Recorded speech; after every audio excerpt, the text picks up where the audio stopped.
Hey, what's up, guys? Tonight I have for you one of the most complex, one of the highest quality, and most importantly, one of the best smelling fragrances ever to exist, in my opinion. It's Opus 14 Royal Tobacco by Amouage. Let's get into it.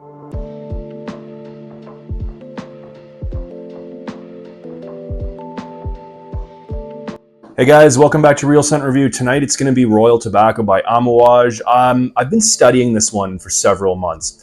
It is so complex that I've had to spend some extra time with this one. Normally when I'm preparing for a fragrance review, honestly, it only takes me like a month maximum usually to study a fragrance, to wear it, to generate my ideas for the review, etc., etc. But this one here, the utter complexity, the sophistication, the subtle nuances, all the notes that are included in this one, made it so that I had to spend some extra time. And it was time well spent. I'm not complaining. I loved every single second that I've spent with this fragrance so far. It's just, this one here, man, it's a chameleon. It changes on my skin sometimes. It required a lot of thought. This review has required a lot of thought, a lot of preparation. So yeah, I've been delaying reviewing this for a while because honestly, it was necessary, but here I am finally doing it tonight for you guys, and I can't wait. So yeah, this is Opus 14 Royal Tobacco of the library collection of the House of Amouage. This one is made by Cécile Zarokian, the beautiful, the talented Cécile Zarokian, under the creative direction of Renaud Salmon of Amouage. I know, this is not a fragrance of the Christopher Chong era. Say what you want about newer Amouages, but I think this one is just a masterpiece. But yeah, Renaud Salmon wanted Cécile Zarokian to create a fragrance that reminded him of his childhood, in which he smelled a cigar humidor that at one point contained several different cigars. Anyway, once those cigars were removed, the residual smell of all the different types of tobacco contained in those various cigars was left behind. So there was a smell of complex, rich tobaccos of many different sorts. And yeah, he wanted Cécile to create a smell that reminded him of that. Now, the House of Amouage, being from Oman is famous for its frankincense. Long before modern perfumery, Oman was known for its high-quality incense, its use of incense in many different rituals and stuff like that. But also, this fragrance takes inspiration from Cuba with its long history of tobacco cultivation and cigar production. So this is part of the library collection, and the library collection is kind of based on knowledge and creativity, thinking outside the box. And part of the inspiration comes from the fact that in Cuba, in the olden days, in the cigar workshops, in the tobacco fields, there used to be a man known as El Lector, or the reader, and he used to read novels to the laborers as they were working away, one of which was actually The Count of Monte Cristo. So if you know cigars, you'll know that Monte Cristo, one of the most famous varieties of cigar. Anyway, another cool little fact here, I'm such a geography nerd, but if you look at a map, you'll see that the Tropic of Cancer passes through Oman and it passes through Cuba. So yeah, Amouage is a pretty cool fragrance house. If you're a nerd like me who really enjoys history, geography, different inspiration behind fragrances, awesome house, one of my favorites. Getting into the presentation now, this is the outer sleeve of the box. If you look on the back here, there's that El Lector story that I've just told you guys about. There's an ingredients list, all the different notes that are included in this fragrance here, Opus 14 Royal Tobacco on the front. And here we have the box, the beautiful embossed design on the front of this, and on the back, Oman, country of origin of Amouage. This is such a stylish box here. And if we open it up, we can see there's like a semi-hard foam bed for the beautiful bottle to lay comfortably inside. Now, these are the new bottles. The older bottles of the library collection looked like this. But actually, Royal Tobacco is a relatively new addition to this collection, and there is no old bottle of Royal Tobacco. This is the only one. It was introduced in 2002 after the house had switched from the old library collection bottles to these new ones here. I think these bottles are absolutely phenomenal looking. My favorite part is the cap here, made to look like the khanjar, which is the national symbol of Oman. It's a type of dagger, and it comes off like this. It's a magnetic cap, that's the best part. On top of it, we have a crown. It's raised, and it's just so cool looking, so sleek, so smooth, and the cap itself is encrusted with a real diamond, or so they say. Okay, for the most important part now, how does this smell? So in the opening, I get elemi, bergamot, cardamom, and basil. In the dry down, I get licorice, tobacco, lavender, and osmanthus. In the dry down, I get olibanum, birch tar, amber, and musk. This opens up with some elemi and bergamot. Those are the main notes I get in the beginning. So the elemi is going to give it a resinous, waxy, kind of balsamic feeling. Reminiscent to me, elemi resin has always kind of reminded me of the smell of a recently extinguished candle, vanilla candle. There's like a vanillic kind of benzoinic kind of tinge to it there in the beginning from the elemi resin as well. Really interesting combined with that bergamot. In the Western world, I know a lot of people associate bergamot with like citric, fresh, aquatic fragrances. But in the Middle East, actually, a lot of times fragrance companies will mix bergamot with sweeter notes. And as you'll see later on, there's some amber and some sweet tobacco in this one. The bergamot mixed with those sweet notes is otherworldly. It is absolutely amazing. It is not what you're going to be expecting if you're familiar with mostly Western style fragrances. But yeah, the bergamot combined with those sweeter resinous notes really makes you look at bergamot in a whole different way. And yeah, this fragrance is a perfect example of that type of combination. Also, we get some aromatic green basil in the beginning of this. I love the smell of basil and it works really well in the opening here. I also do get a little bit of green, kind of peppery, spicy, cooling cardamom in the beginning. It's not the most dominant part, but the cardamom definitely is there.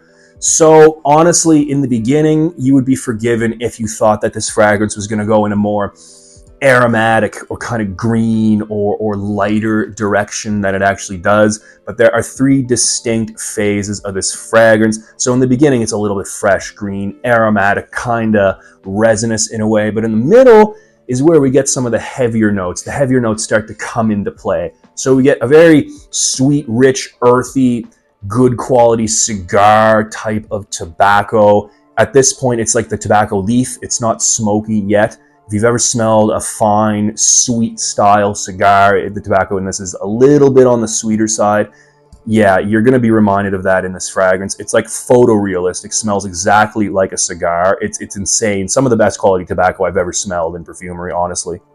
I also do get a little bit of aromatic, spicy, kind of sweet lavender, although the lavender is not extremely prominent. There is also a little bit of osmanthus, which is going to lend a little bit of like a fruity leather, although the osmanthus, again, not very prominent. In fact, the most prominent note in the mid here that I get is the licorice. The licorice in this fragrance is very heavy, very present. I love it. It's one of my favorite licorice-based fragrances ever. Yeah, the licorice is ever present in the lifespan of this fragrance as well. It adds its character, it adds its flavor to the other heavy notes and also the lighter notes that were present at the beginning. Works so well. This is blended phenomenally. And anyway, the third kind of phase of this fragrance is in the dry down, where it starts to get woody, smoky, and darker.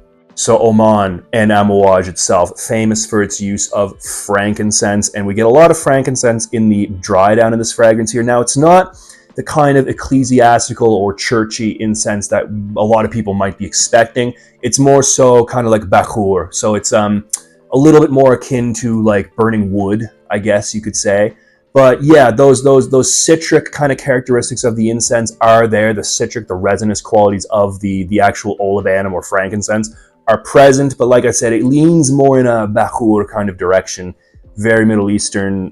It smells absolutely phenomenal. There's a little bit of birch tar as well, which is going to give it kind of like a dark, kind of smoky, leathery characteristic in the dry down as well. So smoky, burnt wood, a little bit of leather happening here from that birch tar. But there's also very prominent amber, so that's going to give all of those darker notes kind of a sweet bed to lay on. The amber in this does not go gooey or caramelly or candy-like at all. This is more of the dusty type of amber. I find the main components of the amber that's included in this fragrance are the labdanum and the benzoin. So again, going to give it that resinous, dusty, almost kind of smoky, sweet feeling from the amber. Really, really, really cool here. I love the way they've incorporated amber in this. And finally, there is a little bit of an animalic musk. Now, this is not an animalic fragrance. In fact, I kind of have to dig deep in order to detect that animalic musk, but it is there if you're looking for it. It does have a little bit of an animalic bite, and the type of animalic smell that I'm smelling in this, it does not remind me of oud. It's not like a castoreum or anything. It's a musky, animalic kind of thing going on, kind of reminiscent of the smell of like a wild animal, of you know, unwashed or natural fur from some kind of forest creature. I don't know, but that's what I get in this. And that might sound unpleasant. I know I'm not very good at descriptions, but it's phenomenal. It smells really, really good. And again, it's not an animalic fragrance. The animalic musk is just a small component among many other more prominent components in this fragrance here. But yeah, after all is said and done, by far the most prominent characteristics that I get from this fragrance are going to be the licorice, the tobacco, the amber, and that birch tar. So very licoricey, very tobacco-like. And the tobacco starts sweet, like a tobacco leaf or a fresh cigar, or maybe even a mature aged cigar. But it dries down the way that the birch tar, the smoky birch tar, is included in the dry down, makes this smell kind of like a burning cigar. That's the effect that it gives. And it's so good. It's so good. So, you know, despite its complexity, despite its sophistication, despite its inclusion of many heavy, powerful notes, I think, honestly, this fragrance is kind of on the versatile side. I've worn this in many different situations, and people like it. People love the way it smells on me. And most importantly, I mean, I love the way it smells on myself. That's honestly the most important thing in perfumery. When you're selecting, if it smells good to you, that's the most important thing. Yeah, people really like this one. Despite what you may think, it sounds like it's a really heavy, smoky, dark kind of thing. And it is. I mean, it is. And especially that licorice, very heavy. You might think that this would be kind of like off-putting. But like, even, I know people who don't like licorice. They don't like wearing licorice fragrances. But like the way they've expressed to me that they really like the way that they catch wafts of this in the air. Not necessarily from too close, but like when they catch the sillage of this in the air, you know, there hasn't been a single person that has told me that this is unpleasant so far, knocking on wood. But, you know, it's phenomenal. But yeah, other than that, this is a really good date night fragrance. And of course, it works very, very well for formal situations, you know, meetings, weddings, gala events, dinners, you know, whatever. Formal, absolutely, but I think it can actually work really well in casual situations as well. And yeah, the next part I'll touch on is the performance. Now, despite what you may think, again, heavy notes, Middle Eastern fragrance, it's actually not a beast mode fragrance. It's got moderate, maybe a little bit more than moderate performance on my skin. You know, it lasts about 7-8 hours total. The projection is never any more than an arm's length, so it's enough to leave like definitely a good kind of personal bubble around you as you go about your day. But like, it's not gonna fill a room or anything like that. This is not a room filling fragrance, despite what you might think. But having said that, I consider the performance to be quite good. I have no complaints about the performance, although, you know, it's not as heavy as some reviewers or some internet forums might have you believe. Not a beast mode fragrance, but that's not a bad thing. You know, the performance is not weak by any means, but it's not the beast that it seems like a lot of people make this out to be. It's really not. Anyway, the only thing that might be a little bit off-putting is the price. This is a really expensive fragrance. The cheapest I could find it on the internet was at fragrancenet.com. They have this for $200 US for a 100 milliliter bottle. Now, in my opinion, that's a pretty good deal. You know, honestly, the type of people who are going to be buying this kind of fragrance, usually either, you know, nerdy, insane collectors like myself who have hundreds of bottles, or people who want to buy, you know, 1 or 2 fragrances to last them a year or two. Maybe they have one, you know, super versatile, aquatic, fresh, citrus, clean, you know, fragrance, easygoing fragrance for every day. And then maybe they'll have another fragrance, maybe something like Royal Tobacco for special occasions, you know, something like that. I think the main demographic who's going to be interested in this kind of fragrance, or the main demographics, going to be those 2 types of people that I've just mentioned. So honestly, if you're only going to spend $200 on a fragrance in a year, it's really not that much. And honestly, that aside, I think it's such a good quality fragrance. It might just be worth it, to be honest with you guys. Here in Europe, a little bit more expensive than that even. Hovers around 240, 260 euros on all the discounters that I could find. Sometimes the price is lower, sometimes it's higher, but I do not suggest ever paying retail for this. I don't suggest paying retail for fragrances ever, but especially not this one because it's like almost $400, almost 400 euros to buy this at retail. Not worth it in that case at all, in my opinion. But yeah, guys, that has been my review of Opus 14 Royal Tobacco by Amouage.